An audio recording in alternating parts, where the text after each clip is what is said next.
There's a lot of change that happened at the trade deadline for the Chicago Bulls, and furthermore, change is going to happen this offseason. On today's episode, I want to talk about the biggest questions for the Chicago Bulls between now and the start of next season, and the questions that they need to find on this roster, externally to this roster, and even maybe in the front office. We'll talk about all these things, who's part of the core, who's getting left behind, and what this offseason really has to say about Arturas Karnisovas running this team. We're talking about it all and more right after this.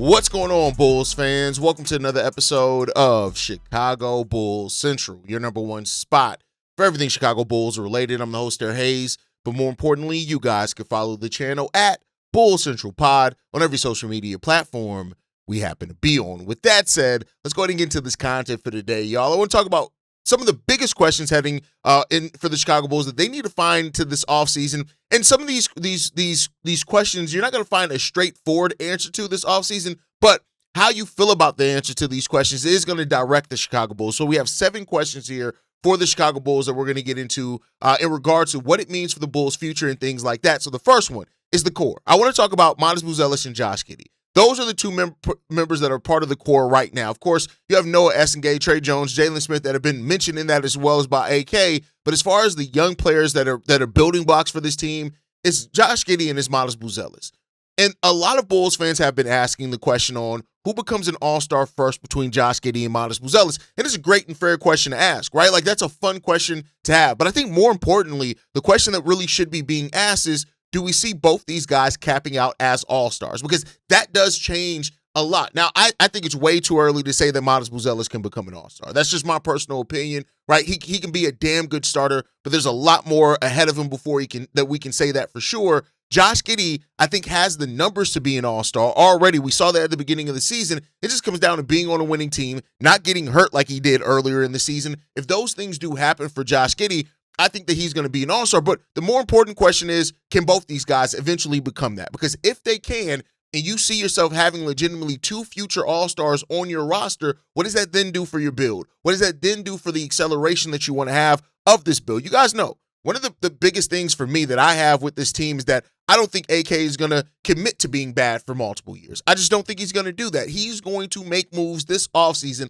I truly believe, to have this team right back competing for a play-in. When you look at the cap space and everything we have, we'll get more on that here in a second, but that is what's there. But I think if the Bulls really do feel that they look at Josh Giddey and they look at Buzelis and they say, with the right team, the right pieces, the right situation, the right coaching, I just want to make sure that I'm saying the right coaching, okay? But if we have the right pieces around these guys, can they really ascend to being all-stars? Because if so, that helps your build. That helps you understand with where you are right now. Now, again, I have my doubts in regards to certain things, but the potential is there for those guys. And so if you start seeing more of that, I think you got to see, for Buzelis, you're seeing a lot of solid potential. You've seen it all throughout the season. I don't want to make it seem like it's just now, but, with removing the players ahead of him and him taking on more of the offensive workload, you're seeing exactly what Buzelis can become, and that's great, right? How much of that carries on into the season? How much of that carries into the season, whether if you get a top 4 pick or a top 10 pick or whatever else you change, how much of that carries forward into the season for the Chicago Bulls? That's the question that we have to ask here. And for the third year in a row, we're asking that question. We were asking that about Kobe a couple of years ago, coming off his season that he had and the acceleration that he had. We're asking that about Josh Giddey last season after what he had and how he played in March of last year, not even March of this year. And now we're asking it again for Buzelis. How much of this can carry into next season and can be a consistent part of Buzelis' game and what he gives you night in and night out? The answers to those questions are going to matter hugely, right? The next question that I have for the Chicago Bulls is, where do you find your center of the future? It's clear that the Bulls need a starting caliber center. We do not have one on this roster. Between trying to play players like Jalen Smith there, Nick Richards, Yabusele, right? These are players that we've all kind of fluctuated and played at the starting center position since the trade deadline, with Zach Collins still technically on the roster but hurt. He shut down for the year, right? We don't have a starting caliber center. We have a lot of backup centers. Nick Richards can be a backup center. Zach Collins can show he can be a backup center, right? I think that those things are there, but where do you find your starting caliber center in this draft? Now, in this offseason. Now, one could say, well, Haize, they can draft one, and they absolutely could, but I do think with the Chicago Bulls, especially if they get lucky and get, lottery lucky moving to the top 4, there's no center in the top 4. And then I even think with where the Bulls are slated to draft at, either 9th or 10th, most of the players that are there are wings and guards, right? So, they could reach on the center, they could trade down for a center, they could do a lot of things, but it's clear that you need a starting caliber center. And even so much as Nick Richards isn't perfect by any stretch, and he has things that you look at with Nick Richards' game, you're just like, my boy, tighten that up, right? Even though those things exist there for Nick Richards, you still have seen what a more of a legit rim runner and a big body is than what that does when playing the style that the Bulls want to play, playing with Josh Giddey, playing off Modest Buzelis, and just having a guy down there that doesn't necessarily need a lot of offensive calls played for him, but you have the guards that can get him involved in the game with catching them on lobs and things like that, pick and roll, stuff like that. You've seen now the type of center that you want. And there are a lot of options out there for the Chicago Bulls. Mark Williams, Walker Kessler. You can look at Isaiah Hartenstein, which I've talked about. If they actually opt out of that contract for the OKC Thunder, who are right up against the luxury tax, there are center options out there for the Chicago Bulls. Not to mention, there's still trade candidates like Yves Missy, who I still have my doubts if he's a long-term starting caliber center, but he's another player that's out there that you can try to acquire to see that, right? So there are center options out there for the Bulls. The question becomes about, how do they find it? Do they go in the draft? If they get the Portland first-round pick, it could be a lot easier where you can get a guy at 15 that may be a starting caliber center for you right away, right? So you have those options, but there's no doubt you have to find a starting caliber center this offseason. How and where do you find that guy at?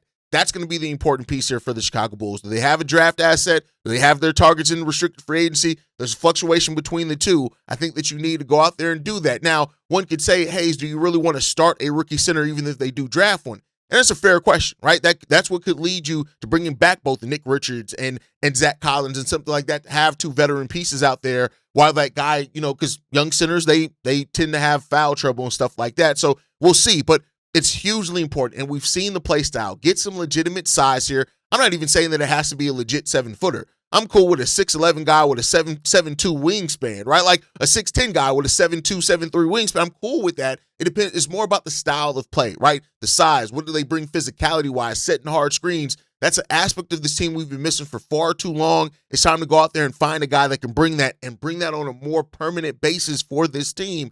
And so you have your options out there. You have your guys you can go out there and target. I'm not saying all those guys are the perfect target. I said it before. The Bulls do want to pivot towards Mark Williams. I'm fine with it. But to me, you can't bet on him to be your center of the future. That may get you a year to where you need to find your next guy and start developing that guy into Mark Williams. He's just too injury prone for me. But what the Bulls do and how they address the center position, specifically the starting center position, is going to be a huge thing for this team next offseason. And it's in that spot where we need to start addressing those things. So there's what happens there. The next question, do you hold on to Tre Jones or Jalen Smith?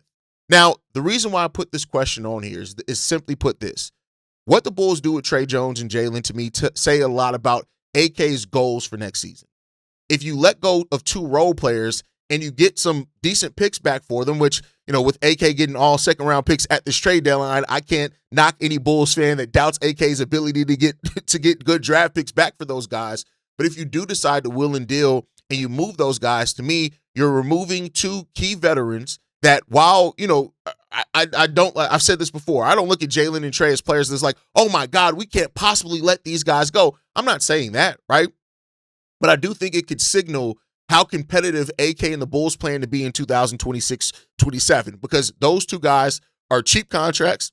That the performance per contract is amazing. And that's why teams could come calling. Legitimate playoff teams that have a legitimate chance to win a title next season, or feel like they have a legitimate title, could come calling on those guys. Cheap contracts, easy to acquire, and they don't have a lot of length back on them. Jalen Smith is an expiring contract next year. Tre Jones has 2 more years on his contract after this season. So if we're talking about this move happening next offseason, you got 2 seasons left of Tre Jones on that. 1 season until he's an expiring contract, right? So what the Bulls do with these players is going to tell a lot about how much they plan to compete, I feel, next season, right? And how much they're really diving into youth. Because if you get rid of 2 guys like this, and let's say you expect Rob Dillingham to replace Tre Jones' efficiency at that point, or his role at this point, then to me that says, all right, we're still focusing on development going into the season, even though I doubt it for AK. I think that would signal that, and there's really no argument for that, right? So if you hold on to these guys, if we've heard before that these guys had value, we heard that at the trade deadline from Stein, Fisher, and some other guys. We've heard that these guys have value around the league, and there were teams calling on them. Apparently, the Bulls turned it down because they wanted to keep the structure there in having those guys. If they do that again, to me, that says a little bit about how they plan to compete next season, just personally, right? And then, of course, which of all these guards are we holding on to? The Bulls could have up to 6 open roster spots next season, right? Up to 6. One of those is Jaden Ivey as a restricted free agent. We'll see what happens there. But when you look at these guards, right? Colin Sexton, Jaden Ivey, Anthony Simons, Rob Dillingham, those are guys that are all guards. And let me not say no way, because, again, this is AK. We have a lot of guards, right? But I doubt there's any situation where we keep all those guys, right? Colin Sexton, we'll see what happens. I know some people are against Colin Sexton. I'm not against keeping Colin Sexton on as a bench scorer, depending on what we do with some other places at all. Jaden Ivey, the Bulls could be still intrigued if he can get back to what he was before the injury enough to want to keep him here long term. It just depends on the money there. Anthony Simons, I don't think there's any way in hell we're keeping Anthony Simons long term, in my personal opinion. The kid got an opportunity to go out there and play for a winning team. And while the numbers weren't the same, he didn't put up the over 20, 25 points per game scoring that he's put at previous times in his career, but he was winning. And he's already talked about how much that changed from him being on a losing team to a winning team. Player that says that, it's kind of hard to put that genie back in the box. And Rob Dillingham is the only guy out of these three that actually has a guaranteed contract for next season. And yesterday's episode, we talked about the last 5, 6-ish games for Rob Dillingham. He's been playing pretty damn good, putting up some solid numbers. Seems like that confidence is coming back, right? But that's going to tell a lot. The backcourt is already, could be crowded. We'll see what the Bulls do in the draft. I still think drafting a guard may be likely for this team. Not saying that's the only case that they can do, but we don't have a starting caliber 2 next to Josh Giddey right now. But you look at just the Trey Jones, Josh Giddey aspect of it. Rob Dillingham, again, is on contract again next season, but you need to find some 2 guards. So we'll see what they do with that. I think only one of them to maybe 2 of them could be part of the Bulls' long-term plans personally, right? Dillingham is the only one to have a contract into next season, so there's that part.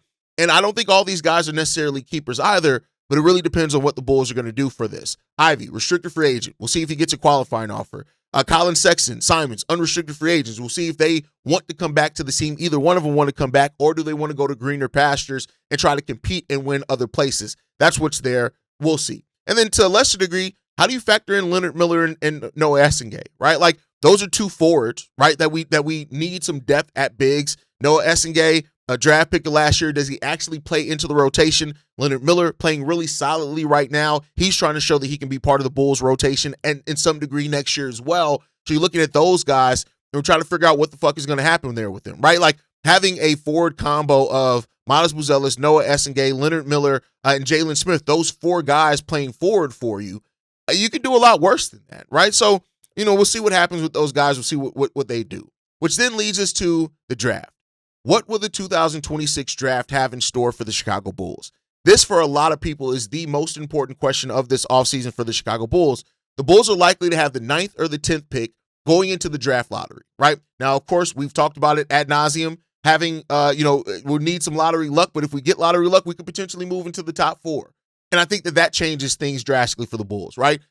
If you draft 9 to 10, you could still get a damn good talent in this draft. I want to make that clear because I think some people are still forgetting that, right? But if you do move into the top 4, that's where you have the better chance at a generational talent to come into your team and to change your team, right? And how you have that draft look could drastically change the way that the Bulls attack the offseason. If they stay at 9 or 10, which is still the most likely, you get to add another really good talent to this draft that you still hope can develop into a star, but it doesn't really jumpstart you as much unless that player hits the ground running with Josh Giddey, Modest, and we see a chemistry between those 3 players by, I would say, January, February next season. We see the chemistry for those guys really hit off, and then you're looking at it and saying, hey, no, we got our young core. We got a core now that we're going to build and develop with. If you have that, okay, great, right? But the 2026 draft, it filters in so much. We can't even, part of the reason I haven't even talked about free agent targets yet for the Bulls is because, simply put, there's so much open with the Bulls and what they can do draft-wise. I still think their plan to take the best player available, whatever position, regardless, wherever they draft, regardless of position, is still the best aspect of this, right? That's still the best thing, because the thing that you need more than a particular position for this Bulls team is talent, and specifically talent that you feel can turn into a star. And so if you see somebody that you feel can legitimately turn into a star there at 9 or 10, which in this deep draft is highly likely, you got to take that guy. Regardless of the position, you have to take that guy. And then that will filter in the decisions you make in other spots on your roster then going forward, right? So what will the 2026 draft have in store for the Chicago Bulls? That is a hugely important part of this offseason, and we'll see how the Bulls addressed it. The next question, how will the Bulls use their spending power this offseason? Will they be able to lure free agents or restricted free agents? The Bulls will have $122-ish million underneath the first tax apron before draft picks, right? You got to look at the contract of your draft picks. If you end up having the Portland pick and your own first round pick, then that changes that a little bit, right? But if you have 6 open roster spots on this team, prior to coming into this year, we had like 4 players under contract for the 2026-27 season. But, with some of the players that we acquired and things like that, with like Leonard Miller having a contract going into next year, Rob Dillingham has a contract going into next year, right? It's changed that a little bit. Patrick Williams is still under contract here, unfortunately, right? So you have 6 roster spots open. One of those is going to at least be taken by your own first round pick. Another one could be taken by the Portland pick if you get that pick. But then after the draft, you're going into, because the second round pick, regardless, is likely to sign a 2-way contract. Is probably how they're going to do it. So, we'll see. Like, unless they get somebody that they just want to go ahead and lock into a full NBA deal, which we've seen before. Shout out to Julian Phillips, right? So at least one of those roster spots is going to be taken up by our own first round pick. Potentially 2 of them could be taken up by first round picks if we get the Portland pick. And depending on the confidence that they have in the player that they draft in the second round, 3 of those could be taken up, right? And that then will put you at still over $100 million beneath the first tax apron, with still 4 or 3, between 5 and 3 roster spots being left open. So what does that mean? That does mean that the Bulls can put a huge offer sheet out on another team's restricted free agent and have to make them balk at potentially re-signing that guy. Whether it is Tari Eason, whether it is Walker Kessler, whether it is Mark Williams, whoever it ends up being, right? Even if you want to do 2 out of those 3 players, because, hey, Ben Mathurin, another guy that they could potentially put a huge offer sheet out on if they feel that they need that 2 guard next to Josh Giddey, again, depending on what they do in the NBA draft, right? So because of those things, the Bulls have a nice amount of spending power. Now, not all the Bulls' $122 million is going to be free agent capital. Some of that's going to have to be used to keep some of your own guys. That's why I think it's likely to keep a guy like Nick Richards or Zach Collins. One of those guys is probably likely staying here, right? But you have considerable spending power. How do you use that? Can you actually lure somebody to want to come to this Chicago Bulls team? We'll see. I mean, they've done it before. The Bulls weren't looked at as shit, but we did make a move for Nikola Vucevic. But going into the offseason where we signed DeMar and Caruso and Lonzo Ball, we weren't really looked at. We hadn't gone on a playoff run, right? The question then becomes about, can you market Modest and Giddey, and then your pick of this year, especially maybe if it's top 4, can you market that to restricted free agents are usually younger guys? Can you market that enough to say, hey, come join our young core? You're still young yourself, but you're more of a veteran. You can come in here. You're going to have your role. You can fit in with these guys. Sign this offer sheet for us. And you very well could do that, right? And then you got to hope that the team doesn't match. Betting on restricted free agency can get it can get iffy, right? But how aggressive do the Chicago Bulls really want to get in that? The answer to that question is going to have a huge effect and impact on what the Bulls do this upcoming offseason. So the spending power is going to be there. You just got to have something that a player looks at and says, I want to come and I can add to that. And we'll see if they can. And then the last question here is, do the Bulls make any changes in the front office or in the coaching staff? That is a huge question here. I doubt that the coaching staff is likely one. But Mark Eversley has been almost non-existent. And he's been somebody that has interviewed for jobs before.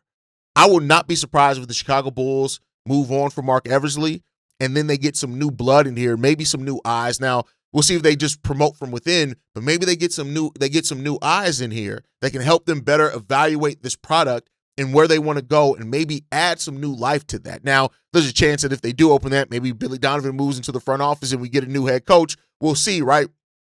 But they said they're going to have a conversation with Billy Donovan to discuss where the team is going, where he fits into that. Again, I would not be surprised if they do move on from Mark Eversley. I'm not calling for it, but if they do, I wouldn't be surprised because he's basically non-existent. So what do you do in those areas? Let's see what the Bulls do. And, we did get word from David Kaplan that he said that the Bulls are at least talking about changes in the front office. Now, take that with a grain of salt. It is Cap. Take it with a grain of salt, but we'll see if they end up doing something like that. But let me know your guys' thoughts on all those questions down below. I know I threw a lot at you guys.